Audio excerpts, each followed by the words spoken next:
Bom dia, boa tarde, boa noite, desde a hora que vocês estejam nos vendo, ouvindo o nosso podcast, inclusive já antecipadamente, algumas sugestões para que possa colocar o nome, que é o primeiro, muitos que irão vir. Eu tenho a honra de convidar ele sempre à disposição para entrar nessas debates, que é um cidadão um pouco polêmico, todo sabe, tem seus desejos, seus sonhos de ver cada dia melhor. Melhor do que a gente iniciar esse podcast primeiro ônibus. Esse pedido, esse apelo que eu faço a eles, que me ajudem na escolha do nome do podcast, para que nós possamos, próxima, todos os companheiros, inclusive Tony Feliciano, estar aqui junto, eu vou fazer o secretário de saúde, eu convido essas pessoas esse ano, política, sempre tem aqui na cidade. Eu já queria iniciar para se apresentar como toda a população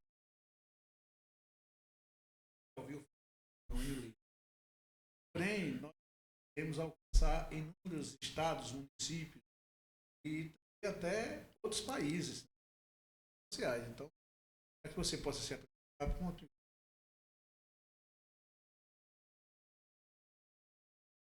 participação, como é a sua história desde a sua juventude até dias de hoje, para que a pessoa possa conhecer o único cidadão, aí depois nós iremos entrar. Não, Joels, boa tarde, seus seguidores, né? Todos que tiverem acesso aqui a esse podcast. Sou filho de Esperança, de Esperança, nascido aqui de Esperança, do casal José Lira e Iracema, que muita gente conhece, o Diácono Lira. Trabalhou muito tempo na igreja aqui, na católica em Esperança, e muita gente conheceu Dona Iracema também, que radicou-se aqui desde a década de 40, quando veio de Chapuri, no Acre, né, da terra de Chico Mendes. Casou com um conterrâneo esperancense também. Anteriormente veio a enviuvar e casou com meu pai, então essa é a minha linhagem de descendência, né, do casal José Lira e Iracema, que tanto me orgulha de ter descendido deles dois. Já estão num plano superior. Mas eu atuo na área do registro civil, eu assumi a aposentadoria do meu pai, eu ascendi a titularidade do cartório de registro civil dessa cidade, mas sempre tive um engajamento de defesa dos direitos civis, né, da defesa da cidadania. Eu me considero, além de oficial de registro civil, por profissão, eu adotei essa bandeira de defensor dos direitos civis e da cidadania, não só aqui em Esperança, como aonde eu participei, né? Eu tive a graça, eu tive a honra de participar, fui durante muito tempo dirigente da Associação de Registradores Civis da Paraíba, fui fundador, fui eleito e reeleito por 3 mandatos, depois tive problema de CA, tive que me afastar, e aí também entendi que deveria deixar outras pessoas mostrarem seu trabalho, ficarem à frente, mas continuo colaborando,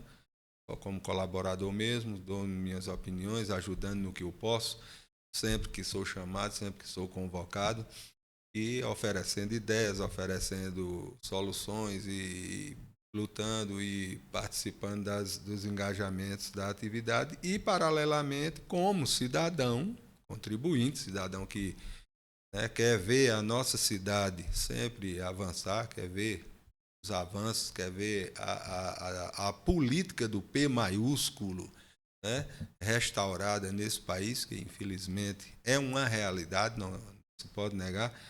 E de décadas para cá, a política substituíram o P maiúsculo pelo o P minúsculo, né? A política que se chama de política hoje é qualquer uma outra coisa, né? Qualquer coisa politicagem, para dizer uma palavra bem elogiosa, né? Menos política com o P pequeno, ou seja, aquela ciência, aquele instrumento de fazer a transformação que a sociedade precisa, de agir, de atuar, né, para reverter o suor, o dinheiro público, o suor que é imposto, né, a cobrança, por isso que o nome já é imposto, né, nos é tomado, né, coercitivamente pelo Estado, e esse dinheiro, ao invés de se transformar em boas aplicações, em boas políticas, em bons projetos, infelizmente o que a gente viu foi que a politicagem, né, transformou isso em verdadeiras minas de garimpo para os mal intencionados desviarem os dinheiros, né, darem falcatruas, fazerem toda sorte de crime em nome da política, ou seja, a boa política é quem tem sido a cortina de fumaça dessa gente mal intencionada que tomou de assalto a atividade política de nível municipal, estadual e federal, e a gente vem tentando ser esse contraponto. Por isso alguns nos acham polêmico, porque hoje você contrapor ao mal, né, você está criando polêmica, porque o mal está se sentindo à vontade, e quando encontra qualquer pessoa que resiste, qualquer foco de resistência, então eles ficam logo arrepiados, ficam logo articulados para tentarem lhe colocar uma pecha de polêmico, de alguém que é confuseiro, alguém que procura atrapalhar a sossegada vida, né, dos malfeitores que existem por aí, se passando por político. Esse é um resumo bem sucinto do que tem sido minha luta, tem sido minha trajetória de vida até os dias de hoje. A maior obra missionária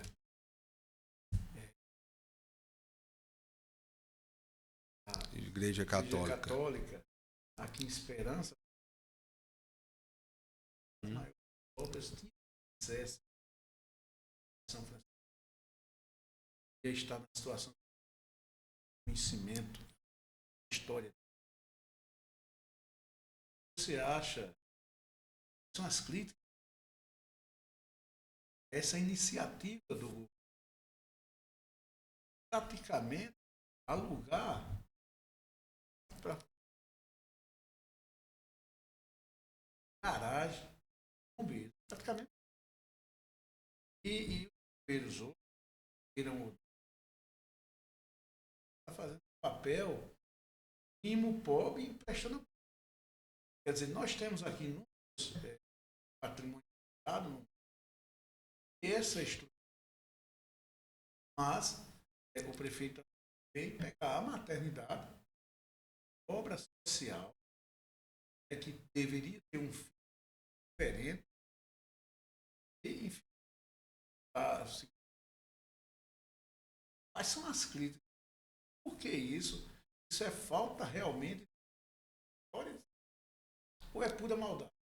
Exatamente, eu particularmente me dói quanto católico, apostólico, romano, né, por ser cumpridor dos preceitos da minha religião. Fui formado, como eu já disse, meu pai muito católico, foi diácono aqui muito tempo, e tinha uma ligação muito grande com Dom Palmeira, tanto que era uma ligação tão íntima que, quando foram exumar o cadáver de Dom Palmeira para entronizar lá no altar-mor da Catedral de Santa Águeda, lá em Pesqueira, nós fomos notificados, eu mesmo fui notificado, né, porque eles tinham lá a gente como em relação à equiparação como se fosse família de Dom Palmeira. Então fomos notificados para presenciar a exumação, para saber se tinha alguma coisa a contrapor a exumação, a trasladação do corpo dele do cemitério lá de Pesqueira para introduzir no Altamor. Enfim, tinha uma aproximação, e devido a essa aproximação íntima, essa aproximação muito próxima, muito cotidiana, né? Eu nasci e me criei brincando, correndo dentro da igreja, dentro da casa paroquial. Então, e o vindo do idealizador e do fundador dessa maior obra missionária da Igreja Católica Apostólica Romana no compartimento da Borborema, na área de saúde. Seguramente foi a maior obra missionária. Então, aquilo é uma obra missionária. Então, a primeira coisa, o pressuposto que tem que se entender para você se indignar com a situação de hoje é você entender o que é aquilo ali. Esse complexo residencial, médico, ambulatorial. Que isso é um complexo. Você começando ali de cima, vem a residência das irmãs, que tomavam conta, vem o complexo hospitalar e vem o laboratório. Então, é um complexo residencial médico hospitalar. E aquilo foi idealizado, foi inspirado exatamente em uma outra enorme obra missionária daqui, que era o ginásio diocesano. E Dom Palmeira, quando chegou aqui, estava em fase de acabamento, e inspirado nessa obra do ginásio, ele teve a ideia de criar uma obra missionária na área de saúde. Né? Naquela época, as pessoas morriam à míngua, como se diz, sem ter a devida assistência médico-hospitalar. E aí ele teve essa idealização, e com muito esforço, como eu digo, com a custa de sangue, suor e lágrima dos esperancenses, com o auxílio dos cristãos holandeses, tanto é que tinha uma placa lá que, lamentavelmente, como aqui é costume, arrancaram uma placa que tinha sido descerrada, né, em homenagem, em gratidão aos que colaboraram com aquela obra missionária. E não sei se você lembra, mas quem é pelo menos da minha idade que frequentou lá, via que ali na entrada tinha uma placa descerrada em que, além de agradecer aos esperancenses, aos os gestores que colaboraram, como o governador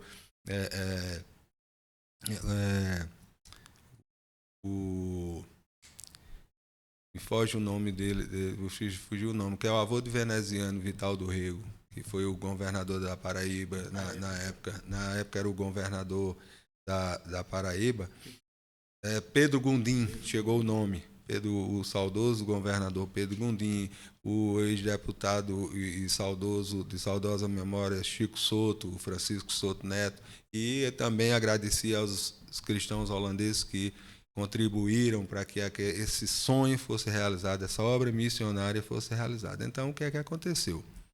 Com o decorrer do tempo, o Estado, o município, adquiriu um equipamento similar, que foi o Hospital Municipal. E o que é que a lei diz? O que a lei diz é que, se tiver dois equipamentos, um público e um particular ou um filantrópico, como é o caso da lei, era uma entidade filantrópica, não tinha fins lucrativos, era uma obra missionária, a preferência dos recursos vai para o equipamento público. Então, e a maternidade, a gente sabe que historicamente foi a trincheira da democracia. A gente diz da oposição que não era oposição, é a democracia. O exercício da democracia tem que ter uma oposição. E a maternidade historicamente era a trincheira, a última linha de defesa da oposição aqui. De lá saíram Armando Abelho, Doutor Ledo, Celso, Zé Neto e tantos outros que fizeram história na política de esperança. Sempre foi, né, uma reserva de democracia aqui para se contrapor ao poderio dos que estavam exercendo o mandato político. E isso gerou um ranço, isso gerou um ódio, né? E aí, com o advento do Hospital Municipal, coincidiu exatamente de coincidir com a gestão do padre Assis. Foi quem começou partiu para o ataque direto sobre a administração das freiras. Descobriu que a freira tinha uma poupança boa na Caixa Econômica, alguém vazou essa informação para ele, e aí ele começou a partir para cima das freiras para querer assumir o controle financeiro daquela obra missionária, e Arnaldo viu aí uma grande oportunidade de dar o tiro de misericórdia naquela obra missionária, né? Já vinha com dificuldades, como estava com toda a dificuldade do sistema de saúde do país, não era só lá. E aí ele se aproveitou dessa argumentação legal de dizer que a preferência de recursos tinha que ir para o equipamento municipal e fechou as torneiras do repasse para a freira. Então, ele foi o grande responsável direto pela sangria, pelo enforcamento financeiro daquela obra missionária, né? E foi indo até que a congregação entendeu por devolver aquela obra missionária para a diocese, né? E o que a diocese, a paróquia deveria ter feito, segundo os cânones lá, a legislação da própria igreja prevê, era abrir um edital para que uma outra entidade religiosa assumisse aquela obra missionária e não encerrar a obra missionária, porque a obra missionária não tem fim, ela é ad eterno, não interessa quem está administrando. Poderia ser na área da saúde. Aí, exatamente é onde eu vou chegar. Todos lembram, eu fiz aquela campanha, fiz aquela batalha de coleta de assinatura, consegui.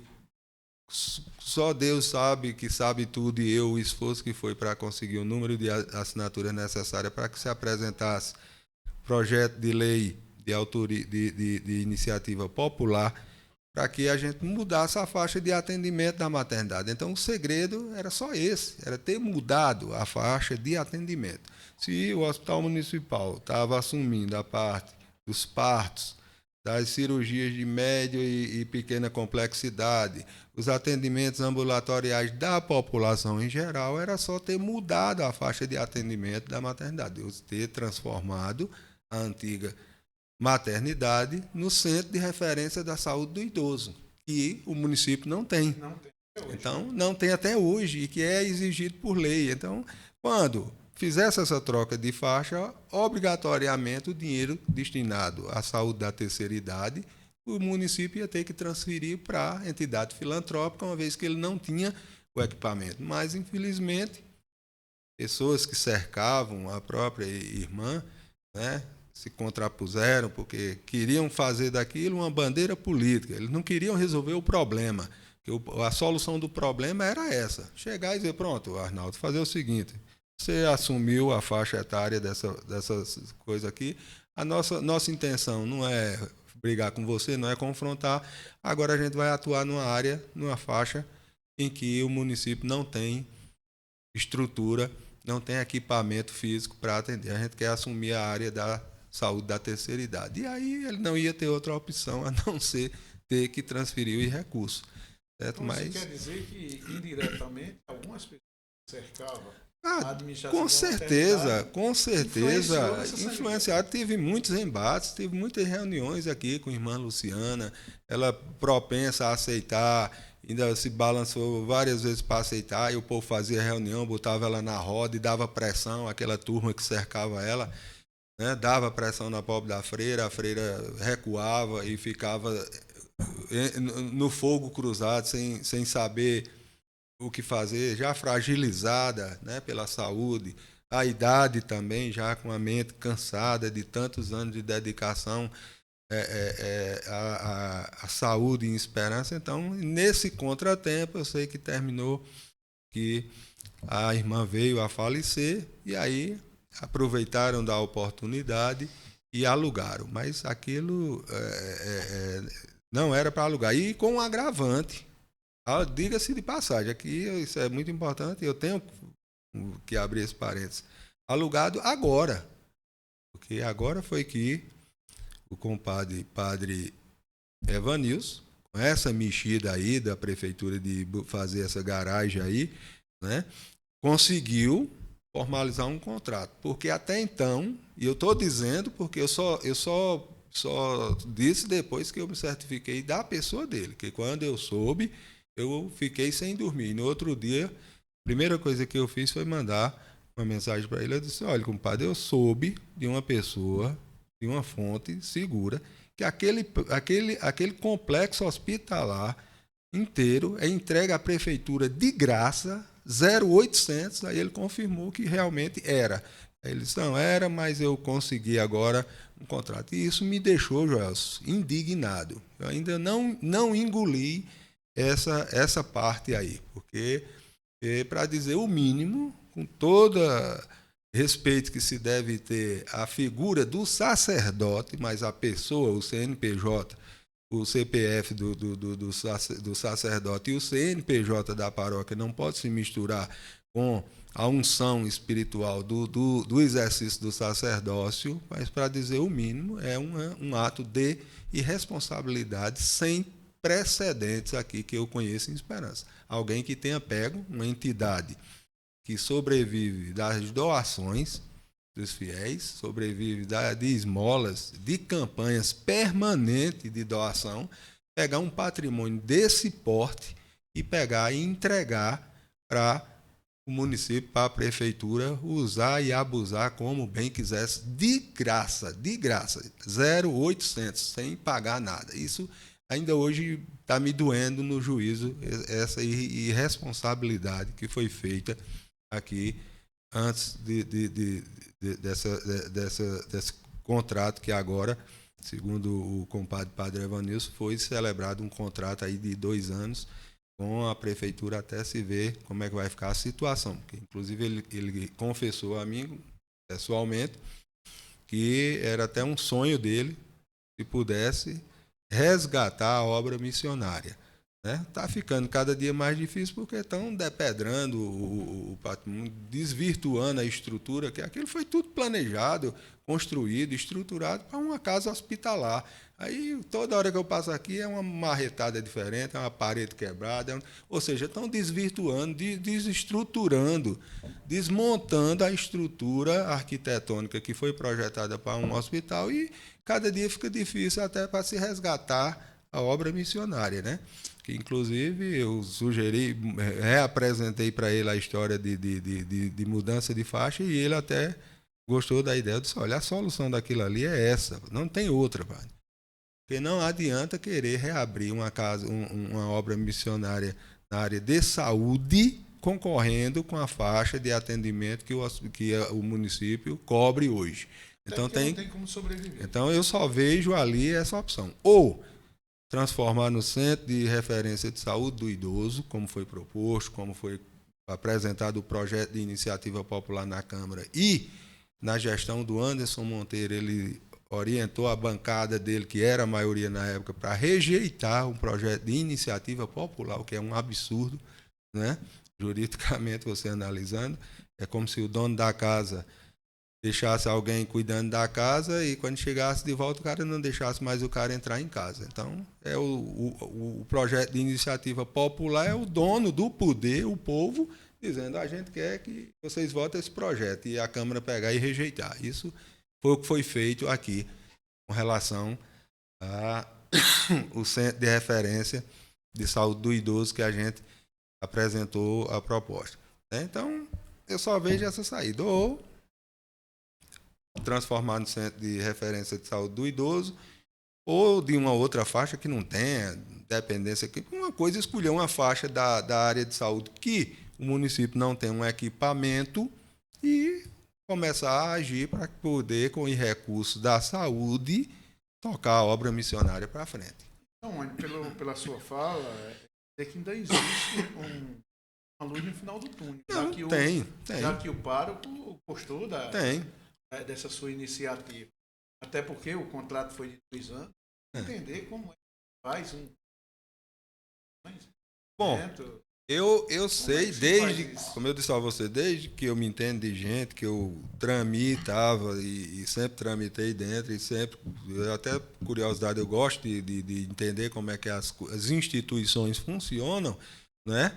É sabido que tem um conselho administrativo paroquial, tem um conselho administrativo diocesano, que eu até me perguntei, inclusive perguntei até ao compadre Padre, eu me diga uma coisa: onde é que está esse conselho administrativo que não viu, né, a irresponsabilidade que foi feita de se pegar um patrimônio daquele e entregar de graça para os outros arregaçar, usar e abusar como bem entendesse.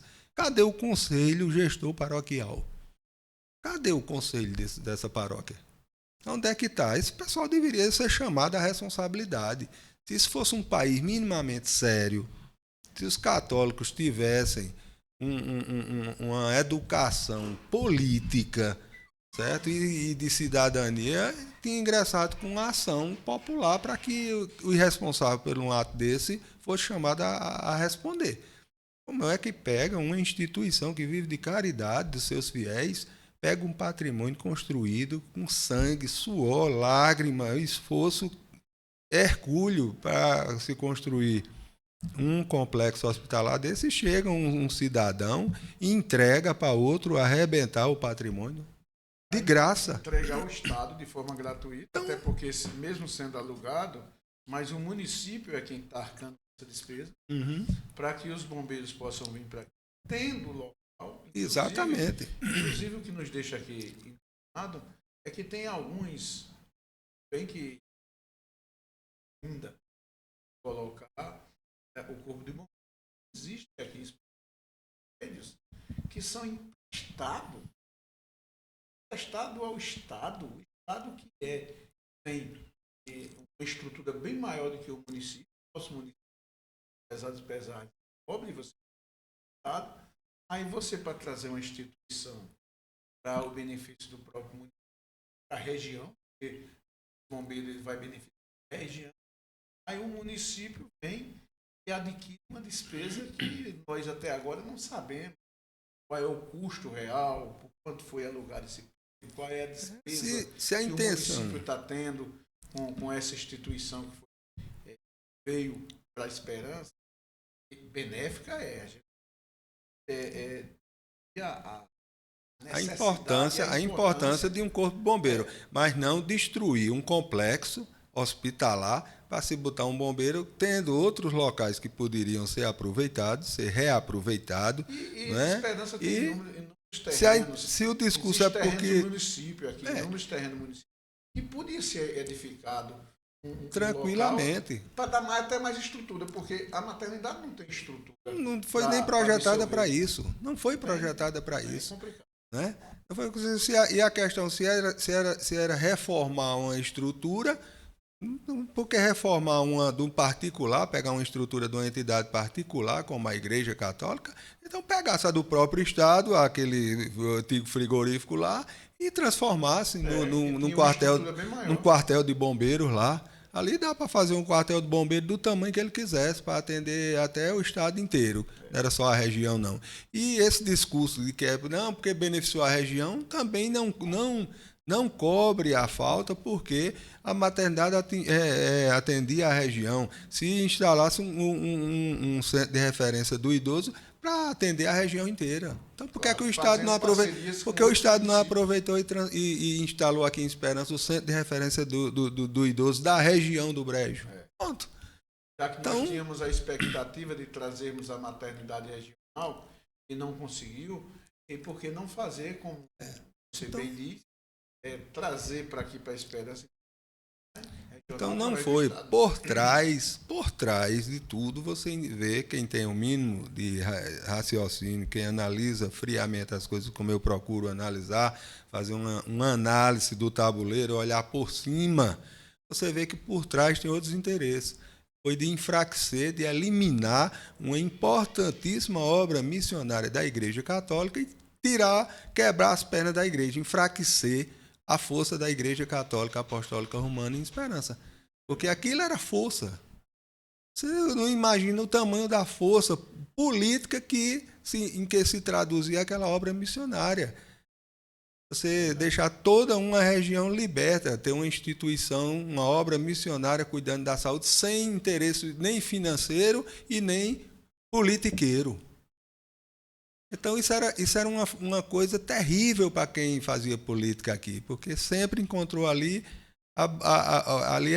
era o celeiro da democracia na área de saúde aqui do município. Era onde a população se libertava das correntes, da chibata política no campo da saúde era ali, porque ali sabia que ali era gerida, ali não era uma obra nem particular para visar lucro pessoal e muito menos uma obra eleitoreira para ser usada pelos gestores de plantão. Ali era uma obra missionária da igreja que ofertava o serviço na área de saúde.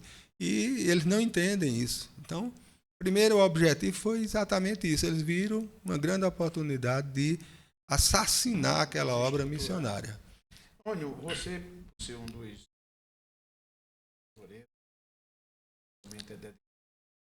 Eu vejo poucas pessoas só defensores da causa do Padre Zé. O Padre Zé, que tem a história,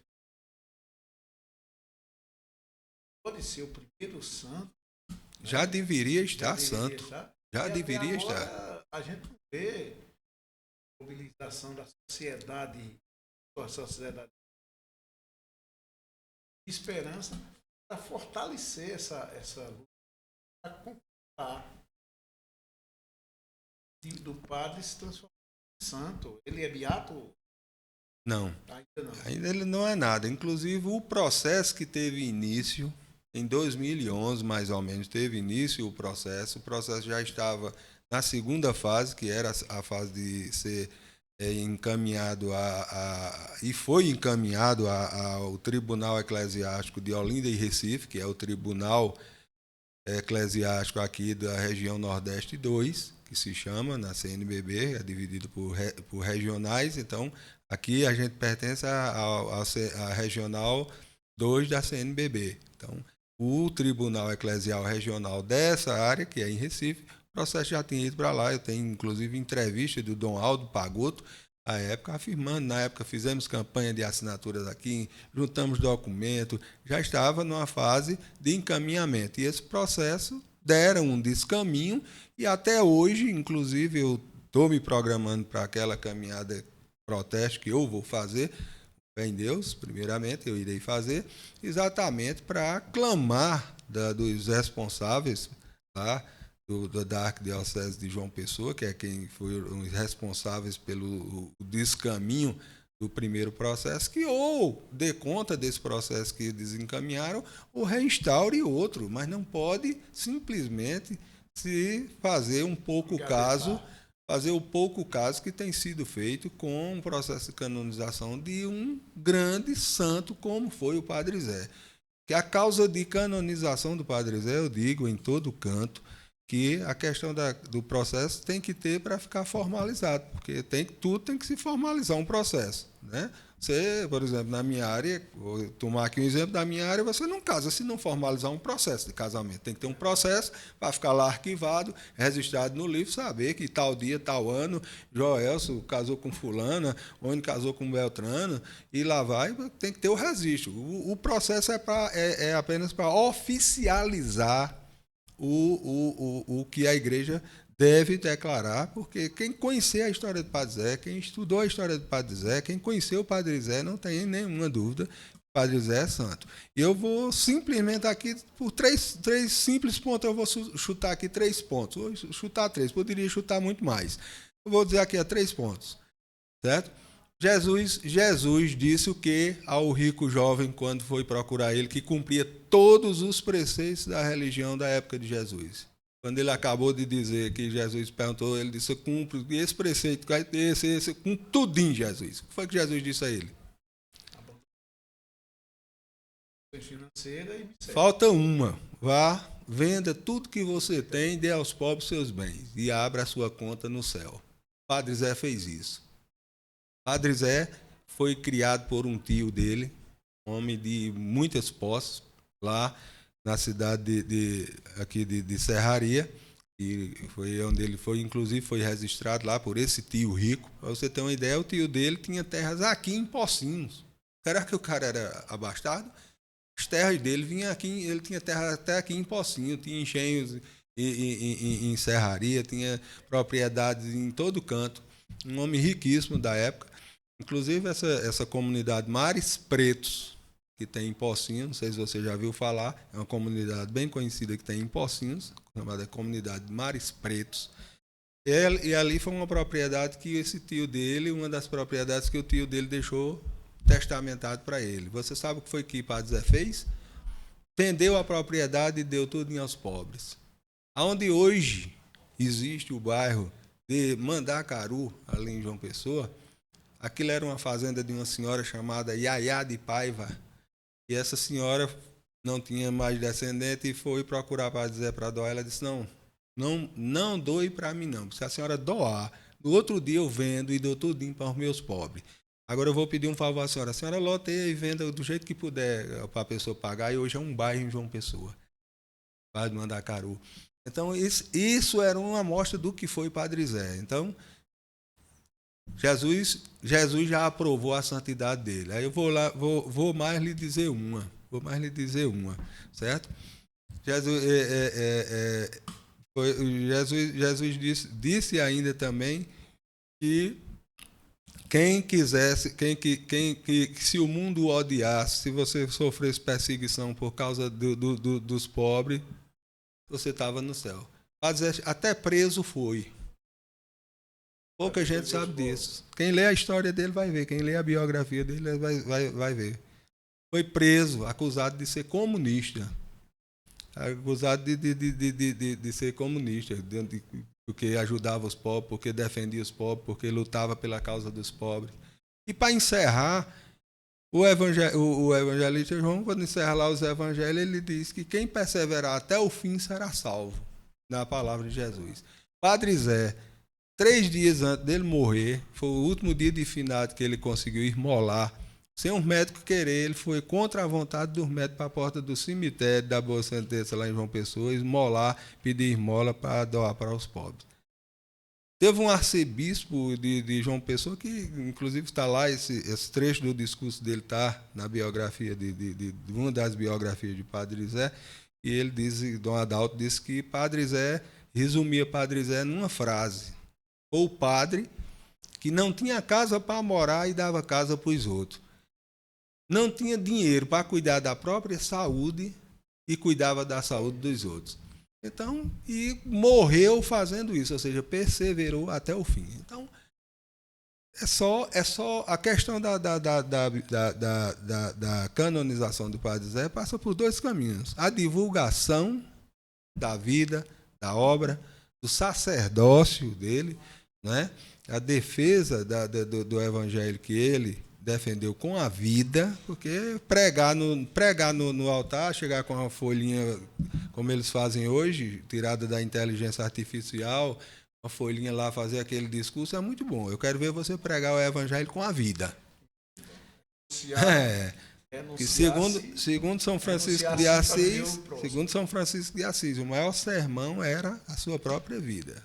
Quero ver pregar o evangelho com a vida. E ele pregou e perseverou até o fim, como diz nos evangelhos. Quem perseverar até o final será salvo. Então, se Padre Zé não é santo, se Padre Zé não foi acolhido, né, na morada eterna, né, como eu acredito que ele esteja, a situação da gente, Joelson, vai estar ruim. A minha mesmo, eu vou dizer uma coisa, a minha, eu não consigo chegar nem na rua que dá acesso à escadaria do purgatório. Porque se um homem desse, que fez isso em vida, transformou sua vida num evangelho vivo até a morte, não tiver no céu, não for santo, né, ninguém mais é. Antônio, eu conversando com você, a gente vai sobre a questão da eternidade, religiosa, mas conversando em outro, você me disse que feita esperança de presente de grego aos eu queria entender, queria que você explicasse melhor. Porque inclusive eu tenho 2 filhos, 2 belíssimos filhinhos, um casal pequenininho. Meus últimos filhos, eu tenho 5 na realidade, mas os 2 mais novinhos, que por coincidência a mãe deles é professora concursada aqui.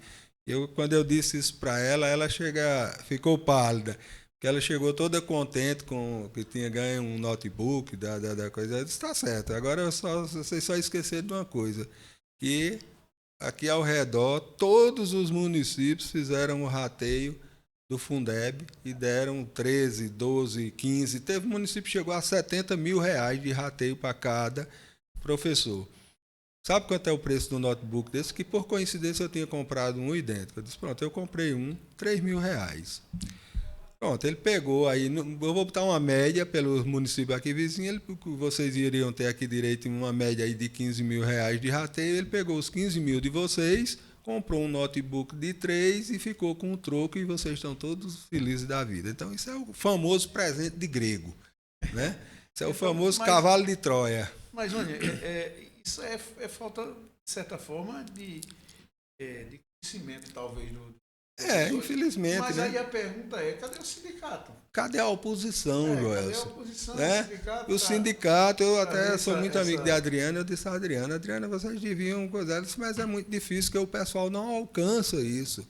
Mas aí eu digo a você, cadê a oposição? Por que a oposição não faz assim? E eu vou antecipar a resposta. Sabe por quê? Porque a dita oposição, que de oposição não tem nada, é uma mera coligação branca, né? Aqui a gente tem uma coligação branca, entendeu? Antigamente não tinha Arena 1 e 2, no tempo da ditadura, aqui pronto, é a mesma coisa. Eles dividem entre eles mesmos, muda só as camisas, bota o jogador para um lado, para o outro com as camisas, fica fazendo os testes, como é que vai dar certo, aí jogada. E pronto. Mas sabe por quê? Toda a vida fizeram isso aqui. Não fizeram rateio de Fundeb, não davam os aumentos que o Paulo dizia, e pior de tudo foi o funcionalismo como um todo. Isso é um caso específico dos professores, que é essa questão da política de valorização do magistério, que isso é uma questão de política nacional, inclusive esse dinheiro do Fundeb não é nem dinheiro de municípios, vem direto do governo federal, para que se aplique na educação, mas eu vou ainda mais baixo ainda. E o funcionalismo em geral, que aqui eles não sabem nem que existe aumento de funcionário, porque tem funcionário aqui que eu acho que não lembra mais nem quando recebeu o último aumento, o aumento real do valor do salário. E, só para constar, o governador do estado, todo mundo lembra, aí há um mês, talvez, mais, um pouco, eu acho que não faz nem um mês, anunciou um aumento linear para todos os servidores públicos do estado da Paraíba, independente dos professores, independente de enfermeiros, independente de não sei o quê, essas categorias que têm suas políticas nacionais próprias e já têm, além do aumento anual que deve ser dado, ele já tem esses aumentos aí, como é o caso dos professores com relação ao Fundeb. Né? Mas os demais, todas as categorias de funcionário aqui de Esperança, zero de aumento salarial, zero. Carrocinha, 2 pneus. E esse povo anestesiado, defendendo essa gente, acreditando que existe uma oposição aqui, e há anos, aí, há décadas, tem funcionário aí que não sabe nem que existe aumento salarial para servidor público. Pela sua fala, realmente foi um presente de grego, porque com o dinheiro do próprio professor, foi comprado o presente que o professor recebeu. Exatamente. E ainda teve um troco, uma sobra. Exato. Como ficou essa sobra? A pergunta que não quer calar. Alguém me mandar 20 mil para você, aí eu pegar os 20 mil, chegar com um notebook e dizer, tá aí, Joelson, trouxe um presente para tu. Aí tu, é um cara muito bacana, com o teu dinheiro. Aí a pergunta é, onde estão os nossos vereadores? A oposição. Nós poucos vereadores que da oposição, mas já está tendo um mal-estar entre alguns vereadores que fazem parte da bancada do prefeito. Até então ninguém sabe quem é quem até agora. Só vê boatos, mas oposição mesmo, infelizmente a gente não está vendo. Mas essa é uma causa, Joelson. Esse é o tipo de causa que não tem situação nem oposição. Aqui a gente está falando em defesa de um aumento justo, devido e que já deveria ter sido feito e sempre deveria ter sido feito para a classe de servidores públicos. O servidor público é o sangue da administração pública. Então, na hora de defender os interesses legítimos, né, uma coisa legal, justa, moral, em defesa do servidor público, independente de ser vereador de situação ou de oposição. Se eu fosse vereador, podia ser o vereador de situação de qualquer prefeito. Eu chegar a dizer, prefeito, o senhor me desculpe, mas eu vou ter que brigar pelo aumento salarial do servidor público, que o senhor esqueceu. O servidor público daqui de Esperança vem com 0 de aumento, 0. Sabe o que é 0? 0. 2 carrocinhas. Como a gente dizia quando era menino, que o cabo tirava um 0 na prova. Ei, fulano tirou uma carro, vai para casa de carroça. Isso me fez lembrar aquela reunião de Paulo Guedes, quando ele disse: a gente já botou uma dinamite lá, Pronto. Passou 2 anos sem Ele fez o que ele fez. Um centavo de aumento. Ele deve ter se inspirado em Paulo Guedes. Se abraçou com o servidor e botou uma granada no bolso.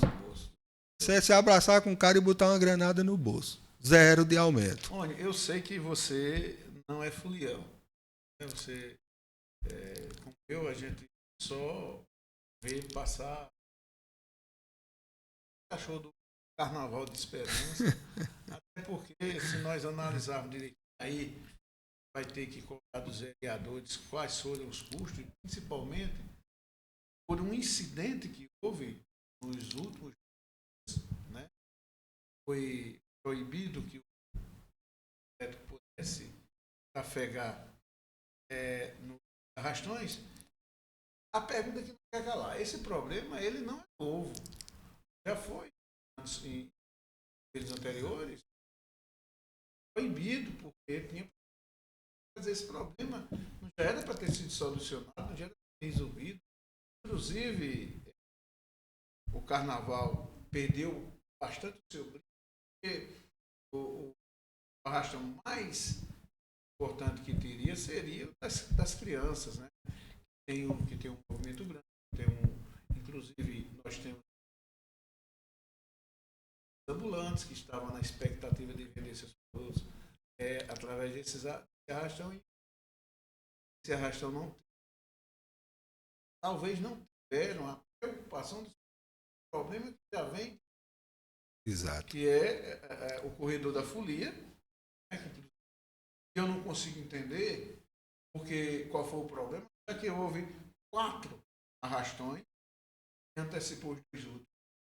Foi liberado. 2 últimos. E até agora a própria gestão não. Para que a gente pudesse ter entendido o que realmente aconteceu. Exatamente, José. E para isso, José, existe uma secretaria chamada Secretaria de Planejamento. Como é que eu tenho uma secretaria de planejamento?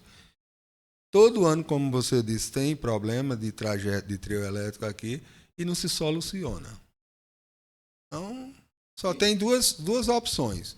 Ou é premeditado, já deixam aquela bombinha chiando lá armada para na hora que quiser detonar, né?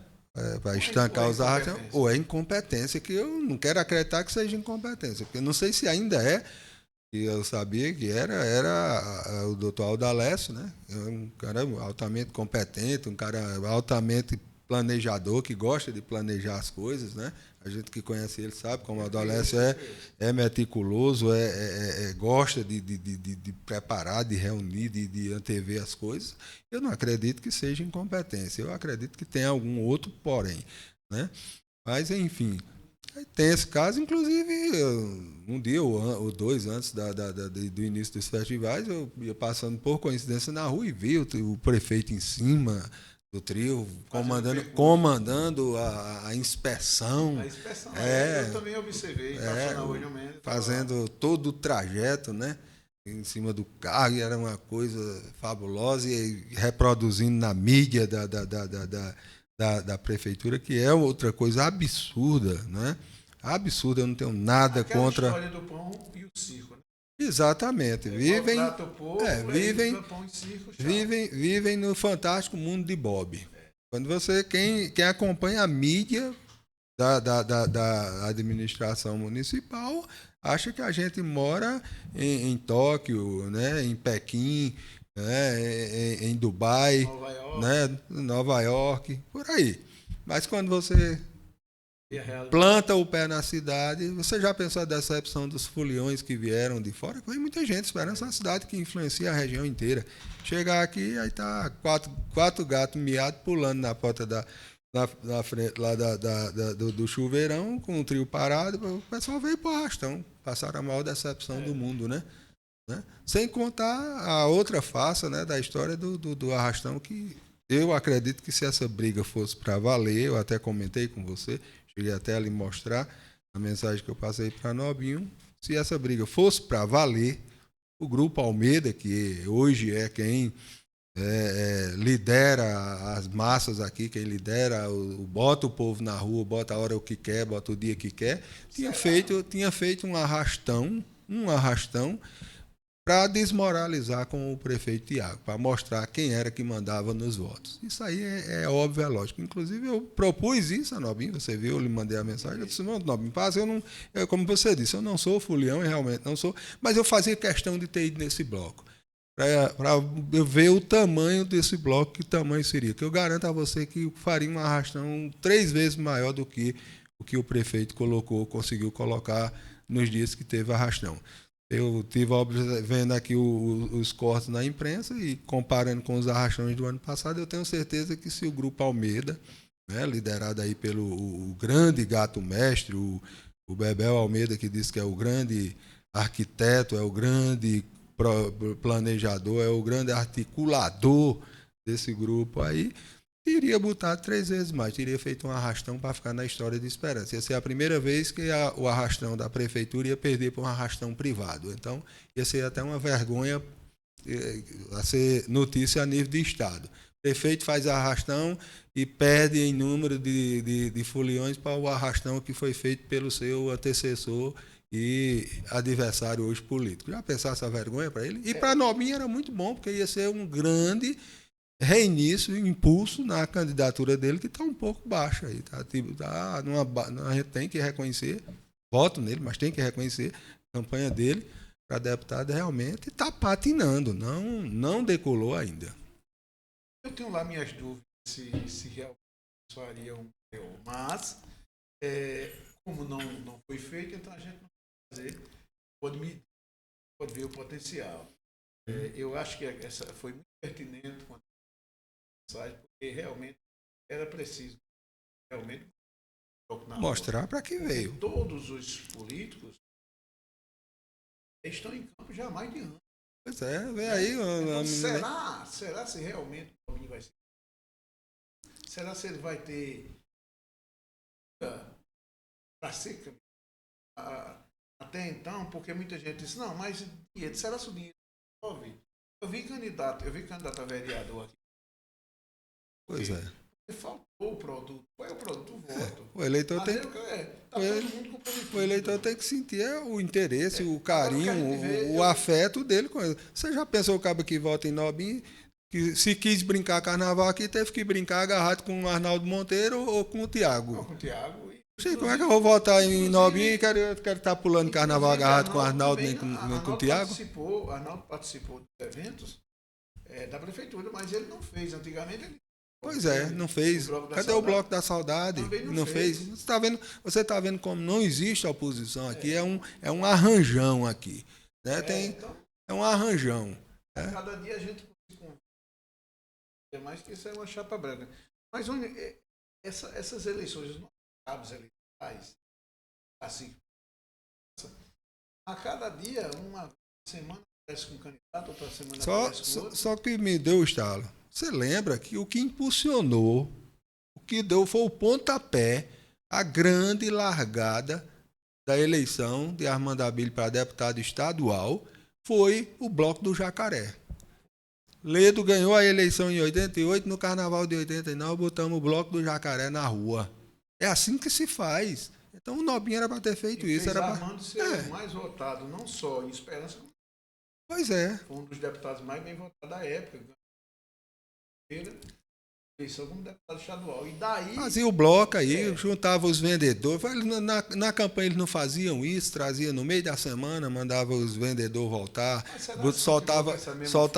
Bom, diminuiu o número de funcionários deles? Não, mas a caneta não Sim, mas é uma soma. mas a grande força deles e o controle de voto deles é exatamente o número de funcionários que eles têm, o número de vendedores que têm, o peso financeiro que eles têm, as empresas, os contatos, as coisas. Eles não faziam isso no meio de semana, trancavam a cidade aqui com os arrastões de ponta a ponta da rua. Por que eles não fizeram isso? Botavam o bloco. Comigo ninguém pode. Pum, fazia um bloco aí. Comigo ninguém pode. Pronto. Entendeu? Fazia um bloco bem, Pois bem estruturado. Mas a pergunta que não quer calar é: os caciques políticos de esperança estão andando. A cada dia você não consegue ainda entender quem vai ficar com quem. Porque uma hora um cacique está com um candidato, outra hora está com outro. E até então a gente não vê definição. Você acredita que vai haver novas traições? O grupo dos traíra, será que vai trair mais gente? Você me perguntasse se eu acreditava que não ia haver traições, aí eu diria a você que acreditava. Aí você perguntasse se vai ter, com certeza vai ter, José. Traição é o que mais vai ter. Aqui virou uma prática aqui em Esperança, a traição, é tanto que o símbolo hoje é o T, né? A traição virou instrumento político aqui em Esperança definitivamente, né? Aqui virou a traição, né? Que não é de hoje, né? Isso vem de você viu que até o símbolo aí, eu vi essa semana aí nos portais aí dizendo que escolheram um urso. O urso, na linguagem, na gíria popular, é o cabo que pega a mulher dos outros, né? Que trai os outros. Então, escolheram um urso como mascote do grupo do prefeito. Eu até estranhei. Eu não queria. Se eu fosse, não, urso não, que eu não ando traindo ninguém, eu não ando. Né? O urso pega até mal, né? É verdade. Podia pegar um mascote. Pois é, você vê até um mascote que simboliza traição. O urso simboliza traição. Bicho traiçoeiro, por isso que se chama. Fulano é um urso, tal. Se quiserem botar a traíra, botaram um urso. Entendeu? A A traição virou. E aqui é moda, o povo aqui, o ideal aqui que se tem de fazer política é eu me juntar com o Joelson para me vender e trair Joelson. E Joelson vice-versa. Isso não é, nem de longe deveria ser, a base deveria ser o caminho de se trilhar em qualquer política que queira algum objetivo sério. Né? Como você bem diz, isso não é de hoje, isso já vem, parece que já virou uma rotina do município. Quantos políticos aqui de Esperança traíram? Quem não se recorda que à época o sucessor de Ledo, diretamente, que no final da campanha estava nos braços aliados de Ledo, terminou perdendo a eleição, mas não. Ali foi. Depois veio a questão e abrir mão, o Robinho fosse onde se separaram, porque teve lealdade entre eles. E a gente, uma coisa que eu admiro, não sei se você já observou, a linha Areal, o prefeito de Areal com vice. Aonde o prefeito está, o vice mostrando que eles juntos, se estão trabalhando ou não, interessa mais. Quando não se tem intenção de dar rasteira de anão em ninguém, a forma de se trabalhar é aquela. Né? O prefeito é um copartícipe, né? Ele é um colaborador direto do prefeito. Eu entendo assim. Né? Eu até defendo que deveria ter certas atividades na administração pública que quem deveria ser o encarregado ser o vice-prefeito. Entendeu? Isso aqui, quem resolve é o vice-prefeito, aquilo ali é o prefeito, isso ali é o vice-prefeito, aquilo ali é o prefeito. Então, deveria ser feita uma divisão de tarefas administrativas. Entendeu? Deveria ser assim. Tem quantas secretarias? Tem 8, 9, 10 secretarias, 5 administradas pelo prefeito, 5 administradas pelo vice. Em comum acordo, em colaboração. Todo final de semana se senta os dois, avalia, a tua secretaria errou aqui, a minha errou acolá, vamos unir, vamos tudo. Mas o comando, dividir o trabalho, dividir as tarefas, deveria ser dividido por igual entre prefeito e vice. Não era para ter esse afastamento. Quando se afasta, quando se isola o vice-prefeito, é porque está mal intencionado, né? Está mal intencionado, não tenha dúvida. É porque não quer que o outro veja o que você está fazendo. E já dizia, né, tem a célebre frase, o pensamento que diz, não esqueço qual foi o pensador que disse agora, não sei se foi Sêneca, foi um desses grandes pensadores que disse, o homem de bem não faz o que ele não pode dizer como foi feito. Se você não puder dizer como foi feito, não faça. É porque não é a coisa correta. Então, na sua opinião, eu acho que eu concordo com você. Eu acredito. Até porque o que a gente Absolutamente. está vendo, que estamos apenas a observar, somos acusados de doido, porque a ousadia e a coragem De pensar. discordar, De pensar. de pensar e de discordar de algumas atitudes de outras, né? Chamo de cima do muro. Se for para estar bajulando, defendendo, eu acredito que é errada, melhor estar em cima do muro mesmo. Eu só defendo o que eu acredito. Eu só defendo o que eu acredito. E eu só acredito no bem, eu só acredito na verdade, eu só acredito no que é correto. Então, e talvez seja esse o problema que eles têm comigo. Eu nunca procurei nenhum deles, desde a época de que eu comecei a minha atividade pública, ainda na administração de Luiz Martins, antes de Ledo. Então, de Luiz, de Ledo, de Nino, de Arnaldo Monteiro, de Delfino, de Nobinho, desse Tiago agora, do Arnaldo Monteiro, nenhum deles eu nunca procurei para propor nem falcatrua, nem coisa errada, nem coisa ilegal, nem coisa imoral. Só procurei para resolver assuntos de interesse público. Inclusive nas redes sociais eu vi, você fez um bolo de um ano, pois é, que tinha feito uma reivindicação de falar com o prefeito. Mais de um ano sem conseguir uma audiência. É uma vergonha. Uma pessoa que se diz que é o agente, quer ser agente público, que quando eu me candidato, ninguém é candidato com um revólver no ouvido, ninguém vai tirar você de casa à força para lhe transformar em candidato, você deve saber que está se candidatando a ser um agente público. E um agente público se negar por mais de um ano em receber outro agente público para resolver uma questão de interesse público. Só em esperança que se acha isso normal. Entendeu? Isso é um escárnio com o cidadão contribuinte, o cidadão que financia o serviço público, que necessita do serviço público funcionando corretamente, e um indivíduo, por estar exercendo uma função pública, nega esse direito ao cidadão usuário, contribuinte, financiador, dono do serviço público. Afinal de contas, o sentido de existir o serviço público, a atividade pública, é o cidadão.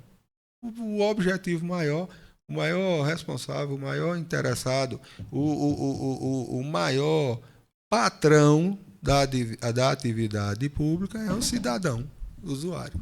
Mônio, eu gostaria de agradecer, o nosso tempo já estourou, eu gostaria de agradecer que você pudesse se despedir. E já fazer um convite para você. Em breve estaremos aqui juntos. Temos aqui mais algum debate. Você sabe que agora vai se aproximar. Vai ficar acirrada. Aí os caciques, queiram ou não, traindo ou não, vão ter que. E aí nós teremos para debater. Grato, feliz você ter convite. Primeiro, inclusive, fazer mais uma vez o apelo aos nossos ouvintes. Possam me ajudar na escolha do nome podcast Variedade. Eu ainda não tenho. Eu me reuni com alguns. Não tem. Se na próxima entrevista que eu tivesse, já tiver alguns nomes, de certa forma, uma enquete para que as pessoas tenham o melhor nome. Mas, mais uma vez, agradeço. Pois não, Joelson, eu que agradeço, primeiramente, imensamente a Deus, né, mais a oportunidade e o privilégio que você, mais uma vez, me dá de me entrevistar e de ser o primeiro, né, nesse podcast. Eu vou até deixar, se você quiser anotar aí, um dos nomes para você sortear aí, eu colocaria frente a frente com o Joelson. Eu acho que Frente a seria, frente.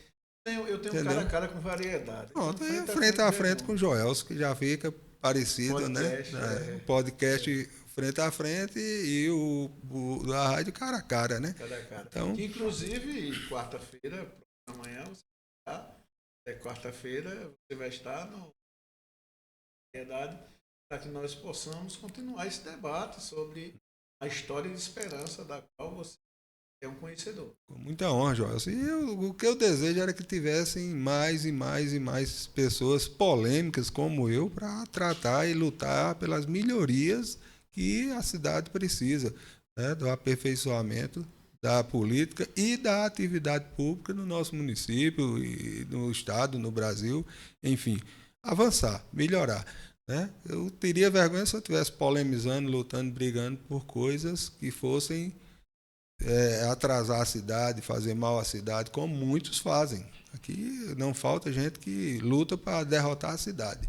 Infelizmente, são essas pessoas que têm o reconhecimento da boa parte do eleitorado. Mas o nosso desejo, nossa missão é sempre colaborar, nossas críticas são sempre com a intenção de melhorar e trabalhar em prol do avanço e da melhoria da cidade, da nossa casa, né? Que é a casa onde a gente mora, é o município, é a nossa casa. Então eu luto, batalho, sonho e idealizo que um dia essa cidade volte a ser como já foi um dia, cidade progressista, pujante.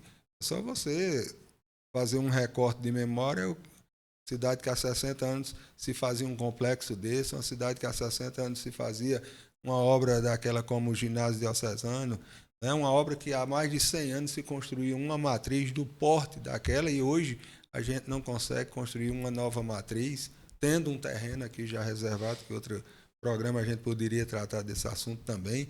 Eu, como católico, fico triste, fico envergonhado como é uma comunidade que diz que o IBGE diz que aqui predomina largamente o catolicismo e os católicos dessa cidade não conseguem, mais de 100 anos depois, fazer uma nova matriz, vive com uma matriz saturada, assistindo a missa do lado de fora, olhando do lado de fora, sem poder assistir uma missa dentro da casa do Senhor. Então, essas coisas por aí que eu quero ser sempre, quero morrer polêmico. Se alcançar a graça que o Padre Zé alcançou, de perseverar até o fim, tá bom demais. Eu gostaria de me despedir. Em breve estaremos com novos entrevistados para melhor informar toda essa. E até uma próxima oportunidade.